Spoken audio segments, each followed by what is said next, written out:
చేస్తున్నారు చేయట్లేదని కాదు, ఒక్కొక్కరు మనం పెరిగిన పరిస్థితులు ఒకలా ఉంటాయి. నేను చదివి వేరు, నాకు పుస్తకాల మీద ఉన్న ఇష్టం వేరు. నేను హ్యూమన్ నేచర్ని ఎక్కువ ఇష్టపడతాను, ఆ కండిషన్ ఎక్కువ ఇష్టపడతాను. సో నాకు ఈ కట్ టు ద చేజు యాక్షన్ అంటే నేను అలా నమ్మనండి. ఆడియన్స్ అందరూ అలానే మూసధోరణిలో ఉంటారని కాదు. ఇప్పుడు ఉదాహరణకి మనకి బుక్ ఫేర్ అయింది అక్కడ, తెలుగు బుక్స్ వారం రోజులు కిక్కిరిసిపోయారు జనాలు. ఇప్పుడు నన్ను కొంతమంది అడుగుతారు పుస్తకాలు ఎవరు చదువుతున్నారు, నేనేమంటా అడిగి లక్షల మంది జనాలు వచ్చారు, వాళ్ళందరూ ఎవరు విసిగేస్తారు వాళ్ళంత మనుషులు. నేను అనేది ఎక్కడో ఎవరో ఏదో జనరల్ ఆడియన్స్. ఎవరు జనరల్ ఆడియన్స్? ఈనాడు పేపర్ పొద్దున చదివే వాళ్ళు ఎంత సర్క్యులేషన్ ఉంది మన దగ్గర, ఎంతమంది చదువుతున్నారు తెలుగు న్యూస్ పేపర్ అనేది?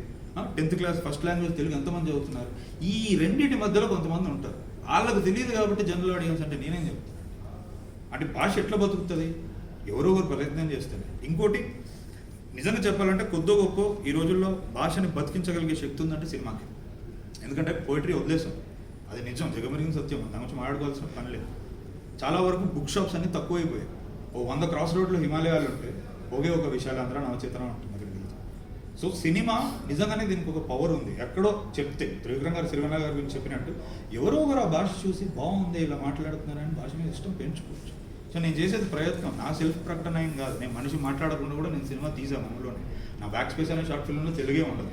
నేను అదే చెప్తున్నా, రెండూ చేయగలిగిన వాడిని ఇలా ఎందుకు చేస్తున్నానంటే నాకు ఎక్కడో అనిపించింది, నాకు శక్తి ఉంది, ఎంతో కొంత రాసేది. ఇప్పుడు నిన్న ట్రైలర్ రిలీజ్ అయింది, ఎంతోమంది దాన్ని చూసి నాకు అమ్మాయిలు కానీ అబ్బాయిలు కానీ జెండర్ ఫ్లూయిడ్గా మెసేజ్ చేస్తున్నారు. నేను భాషను అంతవరకే నమ్ముతానండి, నాదేదో ప్రకటన అనేది ఏం కాదు. నేను 23-22 సంవత్సరాలు ఉన్నప్పుడే మధురంలో రాశాను. డైలాగ్స్ చూపించుకోవాలనేది ఏం లేదు. ఇప్పుడు మీరు ఇప్పటివరకు టీజర్లలో ట్రైలర్లో రిలీజ్ చేసిన ఏ డైలాగ్ అయినా మీరు సినిమాలో చూసుకుంటే చాలా పైవటల్ పాయింట్లు చెప్పాల్సిన మూమెంట్లోనే వస్తుంది.